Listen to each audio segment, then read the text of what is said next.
Good morning, everyone. My name is Rachel Yang Zhou, and I'm a research fellow with the Higher Education Center at the Public Policy Institute of California.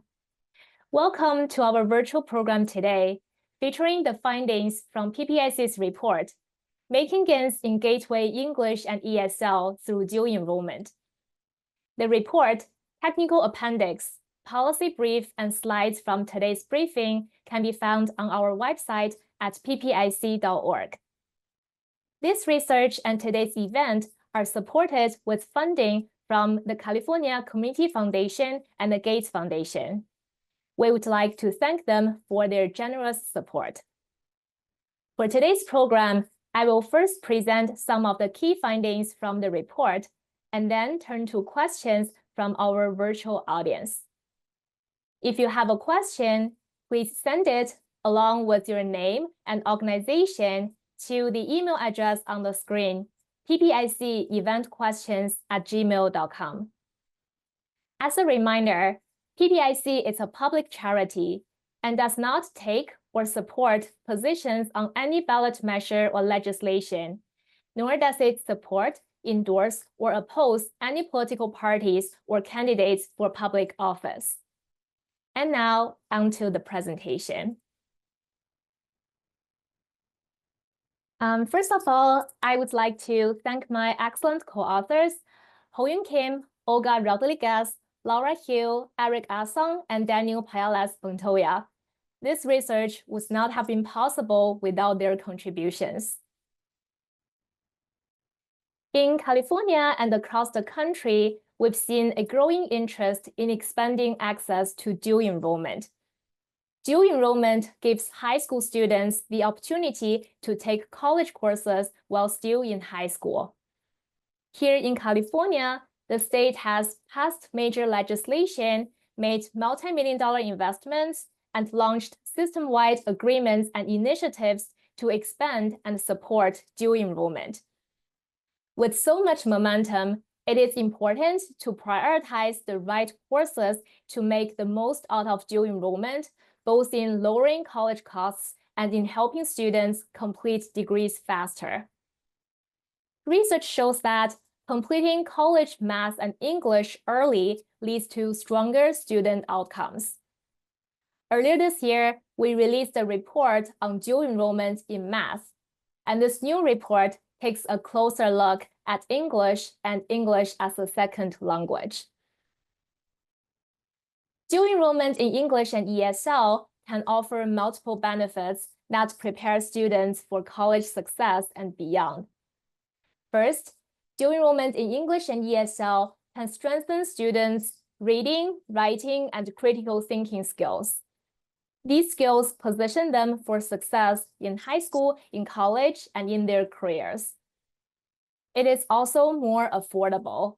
Taking the same course through dual enrollment costs less than at a traditional four-year university. And when students complete college composition in high school, they meet a key requirement for a college degree ahead of time. That allows them to move on to other courses or finish their degree sooner, reducing both financial and time costs. Dual enrollment can also ease the transition to college.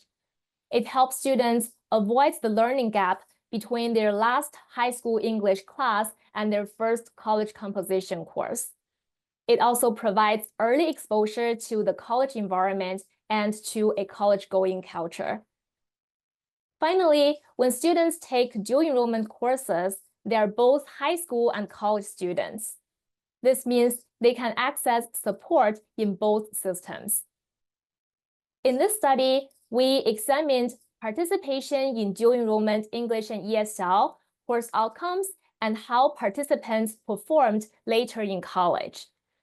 Our analysis draws on data from the California Community Colleges Chancellor's Office. We also interviewed regional leaders, instructors, administrators, and counselors across the state to better understand the opportunities and challenges in expanding dual enrollment in English and ESL. First, we've seen a substantial growth in dual enrollment participation across the state, both overall and in English. In this figure, the orange bars show the total number of dual enrollment students, while the blue bars show those taking English courses. The figure is organized by high school graduating class. We can see that dual enrollment grew rapidly in the years before the COVID, slowed down during the pandemic, and has picked up again in recent years. About 30% of 12th graders now participate in dual enrollment. This is up from roughly 16% about a decade ago. English enrollment has also increased, though it remains smaller, representing around 20% of all dual enrollment students. As more students across the state take dual enrollment English, we've also seen a clear shift toward transfer-level courses. Completing transfer-level English is a key milestone on the path to a bachelor's degree because these are foundational college courses that also carry UC and CSU credits. Within transfer-level English, college composition stands out as especially valuable. It is a specific course that fulfills the lower division general education English composition requirement at both UC and CSU. In this figure, you can see that the share of English dual enrollees in transfer-level courses has risen from about 80% to nearly all students today, and more than 90% are now taking college composition. This growth highlights how dual enrollment is helping more students reach this important college milestone earlier. In addition, much of the recent growth in English dual enrollment has been powered by the College and Career Access Pathways Initiative, or CCAP. Established in 2016, CCAP aims to expand dual enrollment access for underrepresented students by removing logistical hurdles and prioritizing partnerships with historically marginalized communities. Over time, CCAP has grown in popularity, and today it accounts for nearly half of dual enrollment students in English.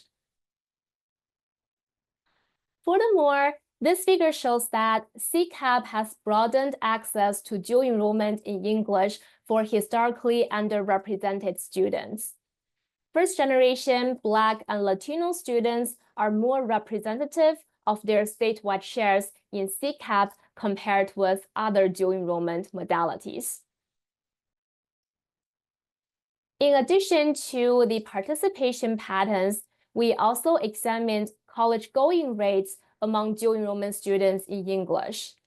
In this figure, the top row shows college going rates to community colleges, UC, CSU, and other higher education institutions for all California high school graduates. The second row shows the rates for all English dual enrollees, and the third and fourth rows break these out into CCAP versus other non-CCAP dual enrollment modalities. We see that dual enrollment students in English overall have slightly higher college-going rates than the statewide average, particularly to public four-year universities, including UC and CSU. And within English dual enrollees, those in CCAP programs have higher college-going rates than their peers in other modalities, especially to UC and CSU. Next, we focused on students who enrolled in a community college after high school as degree or transfer intending students. Our findings show that dual enrollment students in English demonstrate stronger early momentum and better early college performance measured by gateway course completion, unit accumulation, and GPA by the end of their first college year. For example, dual enrollment students in English enter college far ahead in units. On average, CCAP and non-CCAP students accumulated around 37 to 39 college units by the end of their first college year, compared with just 17 units for students who did not participate in dual enrollment. This puts English dual enrollees nearly a full year ahead in unit accumulation. We also found that CCAP English dual enrollees show slightly stronger improvements over time in college outcomes compared with non-CCAP students.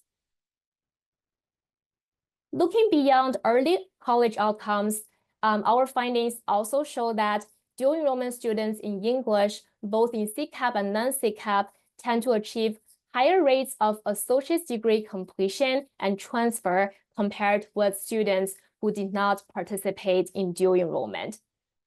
However, all of our analyses are descriptive only, not causal. These results may reflect factors beyond dual enrollment participation, such as differences between students who participated and those who did not. In addition to our quantitative analysis, we conducted interviews to explore the opportunities and challenges with implementing dual enrollment for English and ESL. First, some interviewees noted that offering college English through dual enrollment can be challenging because the courses are sometimes perceived as too similar to senior year or AP English. At the same time, instructors also highlighted that dual enrollment English provides practical advantages over AP English, particularly in how learning is assessed.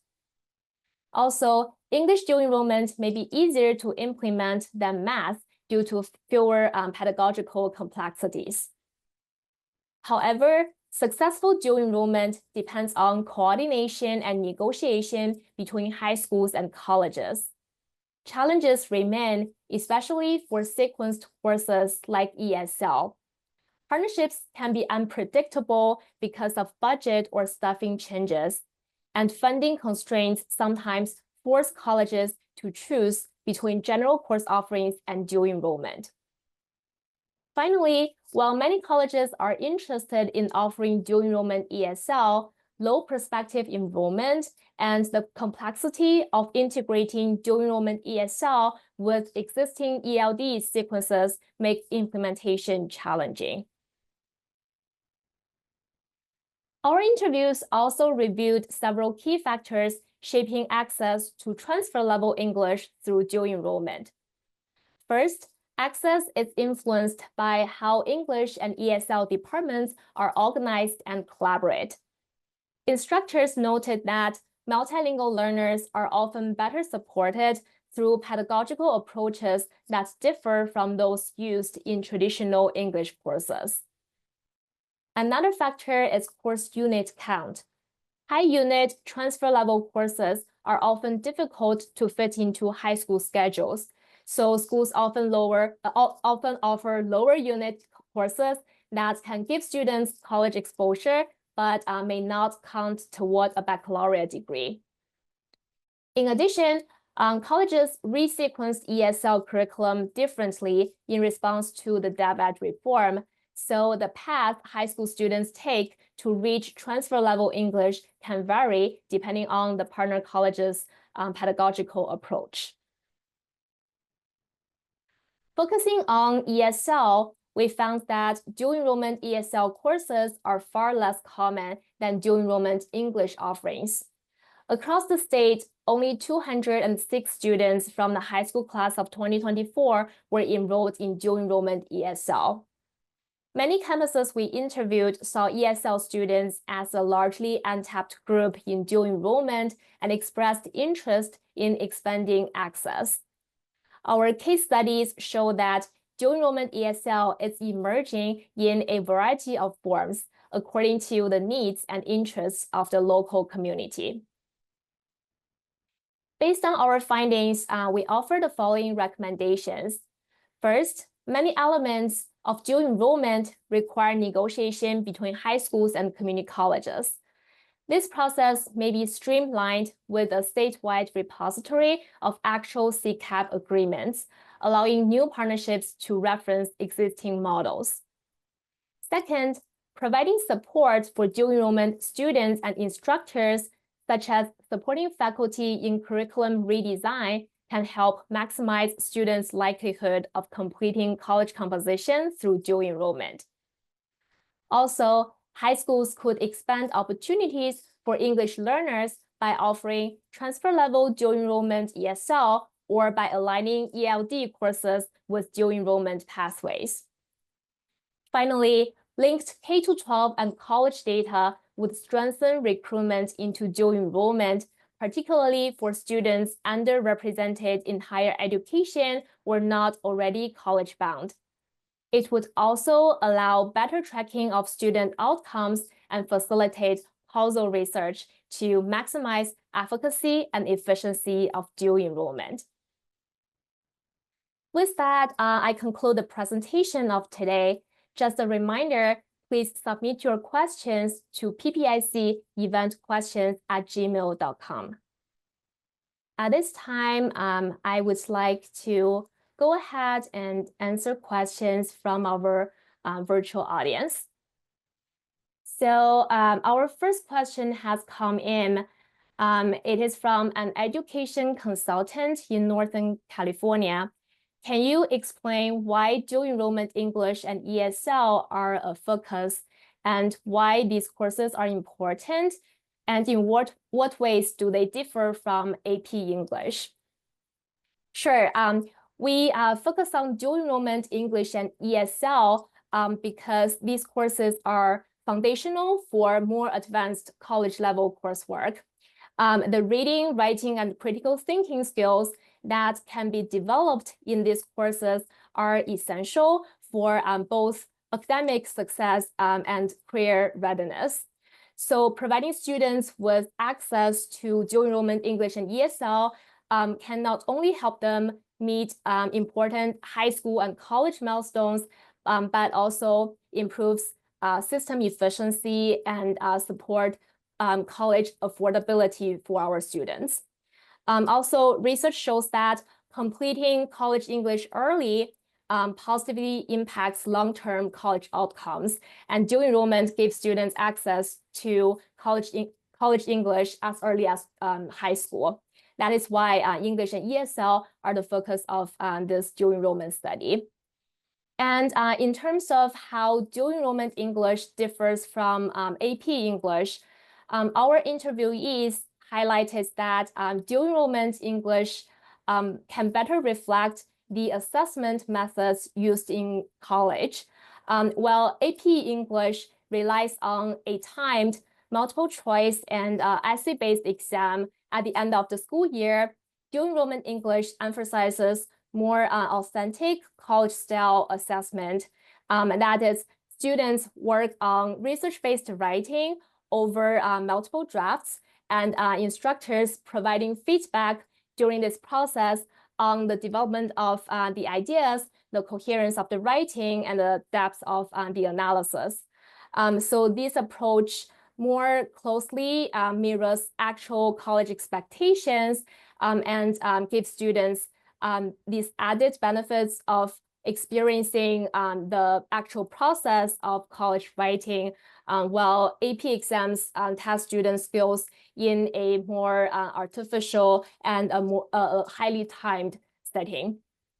I hope this helps address your question.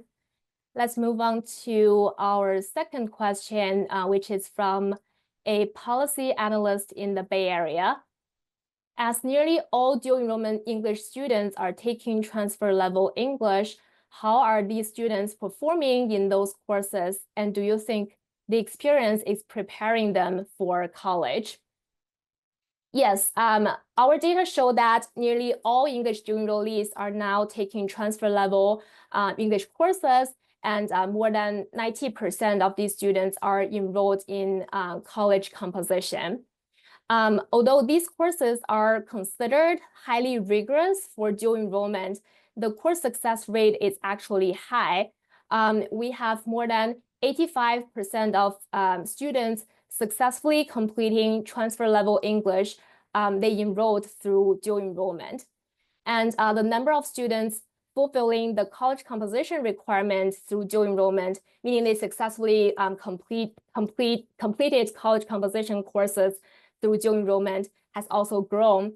And that represents around 80% of all English dual enrollees. And beyond high school, our data show that English dual enrollment students have higher rates of completing gateway college courses, accumulate more units, and earn higher GPAs by the end of their first college year compared with their peers who did not participate in dual enrollment. And all of these metrics are well-recognized predictors of long-term college success. And also our data also show that English dual enrollment students show better associate's degree completion and transfer outcomes than students who did not participate in dual enrollment. I do want to note that while dual enrollment may contribute to these outcomes, other factors also likely play a role because our analysis focused on students who were likely already well prepared and chose to participate. So there's a selection bias here. Our analysis does not capture how less prepared students might perform if they enrolled in dual enrollment. That said, our findings indeed suggest that dual enrollment is a promising tool for improving college outcomes. And prior studies using more causal methods have also shown that dual enrollment can enhance students' college readiness and college performance. All right, moving on, our next question comes from a program coordinator in Central Valley. What are effective strategies for implementing dual enrollment ESL, and what factors should schools consider to ensure its success? I appreciate this question. So based on our interviews and case studies, campuses are implementing or planning dual enrollment ESL in a variety of strategies that are tailored to the needs and the priorities of their local communities.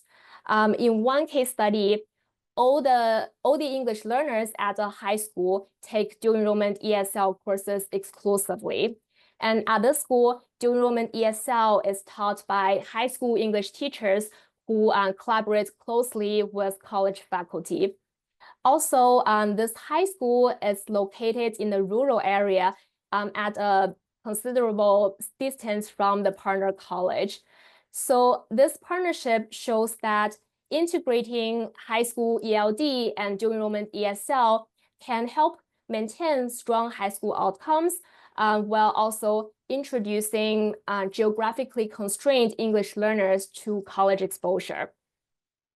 In another case study, dual enrollment ESL is offered in addition to ELD coursework as an elective. For example, one school in this district offers 2 dual enrollment ESL courses, one focused on job readiness for working students and new arrivals, and another aligned with the college ESL sequence to help students progress more quickly toward transfer level English. And from our research, we've also identified a few key factors for success. First, it's important to understand the distinction between ESL and English courses at local colleges because our interviewees shared multilingual learners are often better served through pedagogical approaches that differ from those traditionally used in English courses. Also, schools should reduce barriers to offering dual enrollment ESL, such as navigating high unit loads or creating new partnerships. It is also important to coordinate dual enrollment ESL with high school ELD courses, either as a replacement or as a supplement, and to aid students and instructors through curriculum redesign and embedded support. So overall, dual enrollment ESL is still a relatively small but a very promising area. Expanding access, aligning it with high school ELD, and providing strong support can help English learners take more rigorous college level courses, improve their college readiness, and support longer-term success for a population that has historically had limited access to higher education. All right, let's move on to our next question. This question comes from a college administrator in San Diego. In terms of accessing and completing transfer level English courses, has CCAP been able to benefit students historically underserved in higher education and those who might not otherwise go to college? So yes, our data show that CCAP has broadened access to dual enrollment for historically underserved students in higher education. Also, CCAP students from these student groups are more likely to complete the college composition requirement compared with their peers in non-CCAP programs. So their course success rates are higher in CCAP than non-CCAP.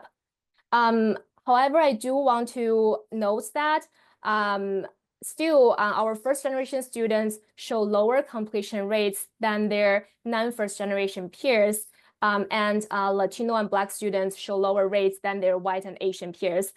This shows that persistent gaps in course success still exist, even as access has expanded and more support is needed to close these gaps. Our next question comes from a policy researcher in Sacramento. Can you please explain how CCAP is different from other dual enrollment modalities? How important is it to distinguish between CCAP and non-CCAP students in your analysis? Yes, thanks for this question. So broadly speaking, dual enrollment refers to high school students taking college courses for credit, but it can be operationalized in a variety of structured and unstructured ways. Regarding the unstructured approaches to dual enrollment, high school students can take college courses through their high schools or even on their own, but historically, these approaches tend to result in participation by students from relatively higher academic or socioeconomic backgrounds. And national research has shown that more structured approaches to dual enrollment can offer benefits to a more academically and socioeconomically diverse population. Here in California, for structured dual enrollment, there are early and middle college high schools, as well as CCAP. For CCAP, community college districts are authorized to establish partnerships with local K-12 districts with an aim to expand dual enrollment opportunities for students who are underrepresented in higher education or who may not already be college-bound. The program, CCAP programs, eliminate some of the logistical hurdles in traditional forms of dual enrollment. For example, it allows courses to be offered on high school campuses exclusively to high school students at no cost to their parents. And prior to CCAP, similar arrangements may have been possible, like under individual MOUs between high schools and campuses, but these typically required higher levels of dedication and coordination to establish. And it is important to distinguish CCAP students and non-CCAP students in our analysis, so we can assess whether these efforts lead to different participation patterns and academic outcomes. With that, we are reaching to the end of our program. I want to thank all of you for joining me today and for your interest in our dual enrollment research. I would also like to thank our funders, California Community Foundation and the Gates Foundation, for their generous support of this work. We would appreciate you taking a moment to give us your feedback on this event. If you pre-registered for this event, you will receive an email later today with a link to a short survey, but you can also scan the QR code on your screen right now. Finally, a recording of today's event will be available on the PPIC website and our YouTube channel soon, so you can watch it again or share it with your network. Thank you and have a good afternoon.